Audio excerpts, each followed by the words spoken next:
So before I get into this video, I again want to make a very clear disclaimer that I will be covering very heavy spoilers for So I'm a Spider, So What. This will be covering well beyond the anime, and especially Season 1. If there is a Season 2, I do believe this will be in Season 2 because this is much more further on than, of course, what the anime has covered. So you have been warned. If you do not want spoilers, click off the video.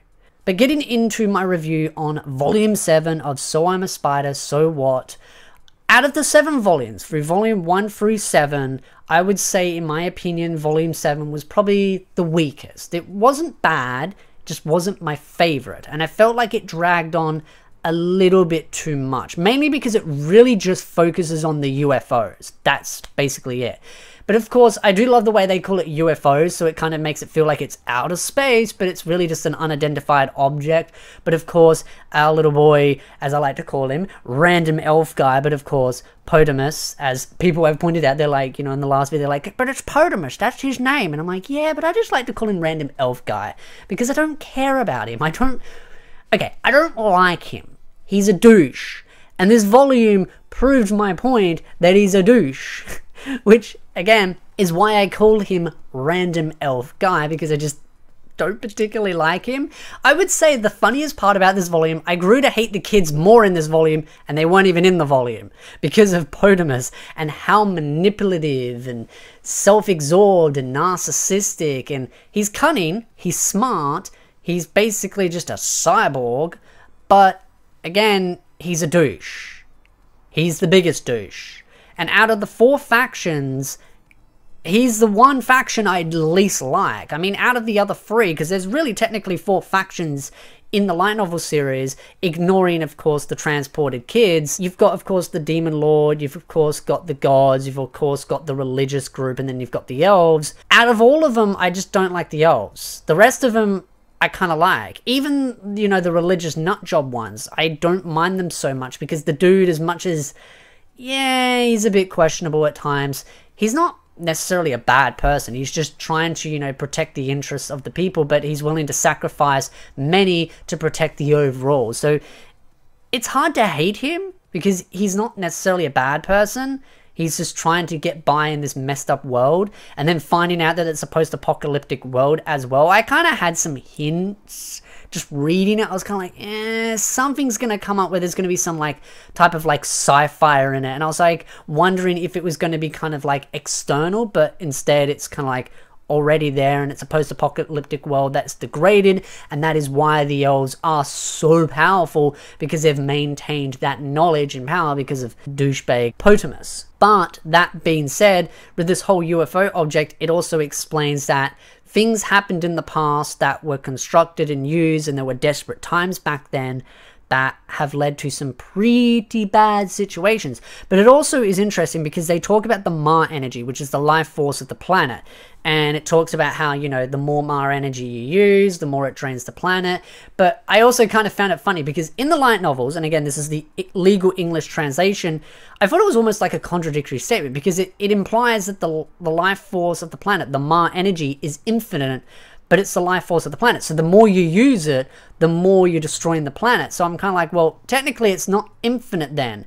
But I kind of get what it was trying to do. It was trying to say that these people that were using the Ma energy believe it to be infinite, and then some people knew that, of course, it was the life force of the planet. At least that's how I interpret it. But it just kind of showed that there was a, you know, a cost versus reward for, of course, yeah, you get all this energy, but you're doing damage to the planet. And of course, it's not going to end pretty. That being said, there are 4 major factions. Out of the 4 major factions, I don't like the elves. I just, again, don't like them. But I think the issue with this volume is that not too much really happens other than just the big major fight scene that's going on because of these machines that were made that were based on Potamus's schematics. There is an extra one in there that Potamus didn't know about, that he kind of sees as an inferior product and kind of gets a little bit antsy. And then, of course, there's the bomb, and then the spider eats the bomb, and then, of course, she gets into a phone call with D, and then you learn out that D is just really, really, really, really powerful. I mean,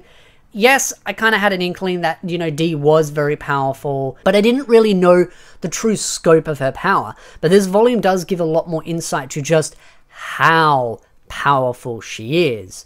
And of course, has interfered. She's added a little bit of tweaking to the scythe that, of course, White is using, which has added a little bit of extra, you know, oomph behind it and added a bit more entertainment. And then, of course, White eats the bomb that they were trying to disarm because they couldn't, which then ends up resetting White's power back to 0, but then makes her a god. So she's technically a god, but she's pretty much super weak and reset back to 1, which is going to be interesting because the Demon Lord itself hasn't actually turned on White. The Demon Lord is kind of like, I think, got a bit of a soft spot for White, and I think this is where their friendship is going to come together. They're going to become a lot more chummy, and I think they're going to end up working together to overcome some bigger issues to do with a certain elf cyborg that has become a bit of a thorn in the side of many people.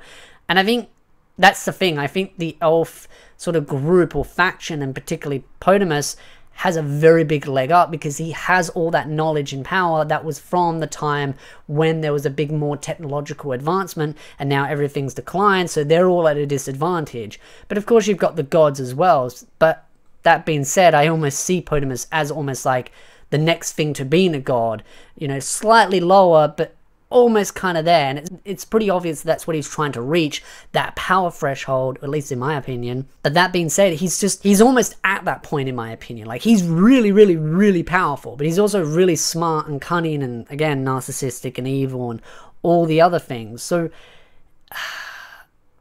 again, I liked the volume, but it just wasn't my favorite. Out of the 7, I would say it was the weakest, which was why this volume took me the longest to get through. It took me about a week to read through it in the entirety.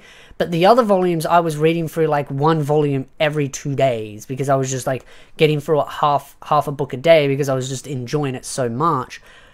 But this volume was probably the slowest because there were definitely parts where I was kind of like, I wasn't as interested in. The fight scenes dragged on a fair bit. There were definitely some pretty cool parts to it, but again, there were many highs and many lows, but the lows just kind of felt dragged out, and that was kind of where I was like struggling to try and get through because it just wasn't as interested. I wasn't as invested in it. And I'd love to know your thoughts in the comment section down below. I did see a lot of people say that volume 7 wasn't their favorite volume, that it was probably the weakest, and having that same opinion, I'm kind of curious why people thought that.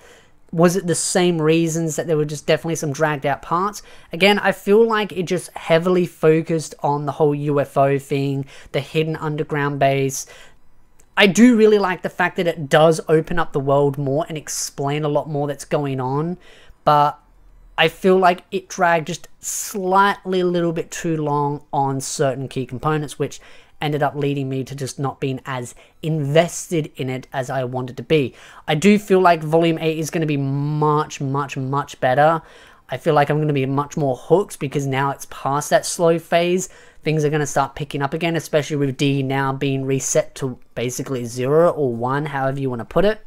It's going to be interesting to see that journey going forward and her gaining new powers and abilities, and I feel like it's going to be a very different progression. I think she's going to gain new powers and abilities that are much more different and much more powerful than what she previously had. And I think it's almost going to be a whole new sort of ballpark of what is going to happen. I think she's going to be creating things, you know, power-wise that others do not possess. And it's going to be interesting to see where that goes and who can actually compete against her once she's gained that power. And it, again, seems to be she's now got a full human form as well. Of course, you had the spider form, then the half spider form with the human part, and now you've got the whole human part with, of course, the scythe as well to add on to that power as well. So I'm very interested. I'd love to know your thoughts in the comment section down below. I might read some other volumes on the side to not burn myself out too much. I'll decide that at the time. But again, love to know your thoughts. If you like this video, hit the like button, subscribe for more anime content, and I will see you, beautiful nerds, in the next video.